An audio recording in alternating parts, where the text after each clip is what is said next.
डुमरी विधानसभा क्षेत्र से झारखंड लोकतांत्रिक क्रांतिकारी मोर्चा से प्रत्याशी जयराम महतो की जीत के बाद बाजार समिति में शनिवार को 4 बजे जीत का प्रमाण पत्र सौंपा गया।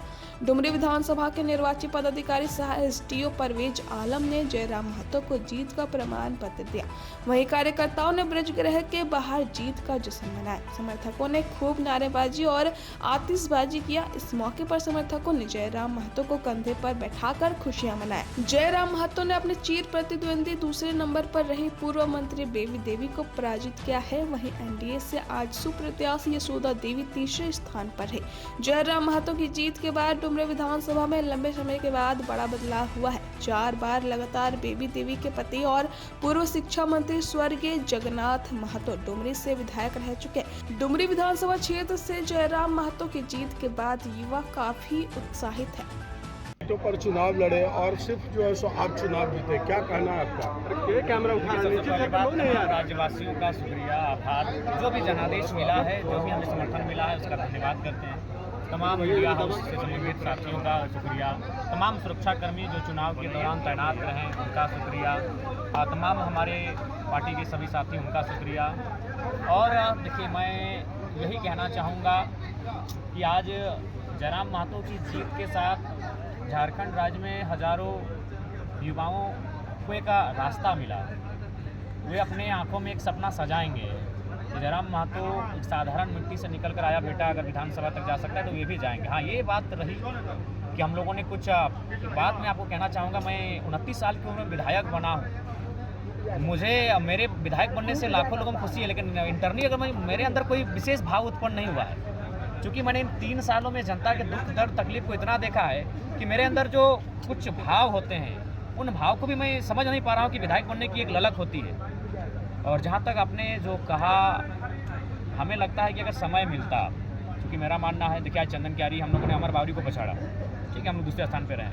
अगर मेरा कार्यक्रम हो जाता तो चंदन क्यारी सीट को विन करते हैं। बैरमो हम दूसरे स्थान पर रहे, लेकिन आपको ताज्जुब होगा, बैरमो में मैंने केवल 18 तारीख को कार्यक्रम किया। ये तो हद है कि जो एक टॉप मोस्ट सीट थी हमारी, वहाँ मैंने एक ही कार्यक्रम दिया है, वो भी 18 तारीख को दिया है। अगर हमारे पास समय होता, और सबसे महत्वपूर्ण बात है सिद्धांत, अगर जयराम महतो सिद्धांत से हटकर थोड़ा सा भी राजनीति करता तो आज मेरे पास 7 से 10 सीटें होती। इसलिए होती, सिद्धांत में सबसे पहला चीज़ आया था कि मैंने कहा था कि हेलीकॉप्टर का उपयोग नहीं करेंगे। अगर हम सिद्धांत से हटकर हेलीकॉप्टर का उपयोग करते और हम अपने प्रत्याशियों के लिए प्रचार के लिए जाते हैं तो आज जीतने की संभावना भी पनेसर जो रामगढ़ से थे 70,000 के आसपास लाए नहीं होता है। विधानसभा में 17,000 वोट, तरुण महतो अच्छा खासा वोट लेकर आई ईचागढ़ से, गोमिया से पूजा महतो 60,000 के आसपास वोट लेकर आई। ऐसे बहुत सारी सीटें हैं जिनको हम जीत सकते थे केवल और केवल अपने सिद्धांत अगर समझौता करते तो। ऐसी बहुत सारी सीटें ऐसी थी जहाँ मंझे हुए लोग हमसे जुड़ रहे थे, किसी विधायक के बेटा जुड़ रहे थे, कहीं पूर्व विधायक हमसे डायरेक्ट जुड़ रहे थे, और उसमें हम जीत सकते थे।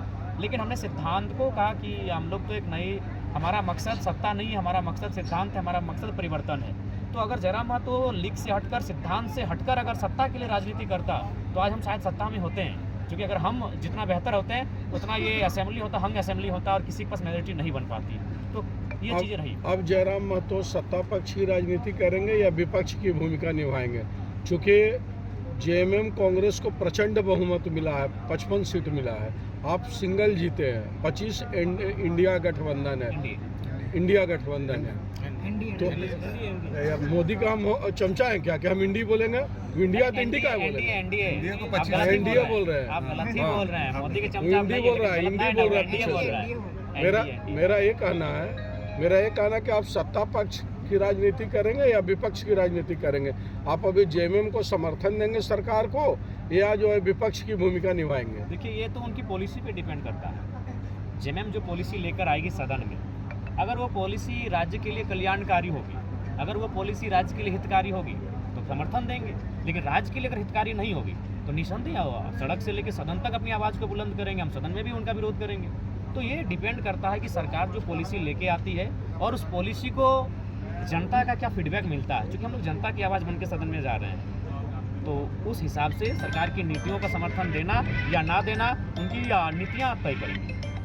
गिरिडीह में बहुत खराब प्रदर्शन रहा, उसके बारे में बिजली बिल माफी योजना जैसी चला है जयराम जी, गिरिडीह सीट के बारे में क्या देखिए, इसके लिए हम लोग मंथन करेंगे और कहाँ खामियां रही उन खामियों को हम लोग तराशेंगे और भविष्य में हम लोग मजबूती के साथ, क्योंकि हम लोग फ्यूचर हैं और फ्यूचर मान चुनाव में आए हैं।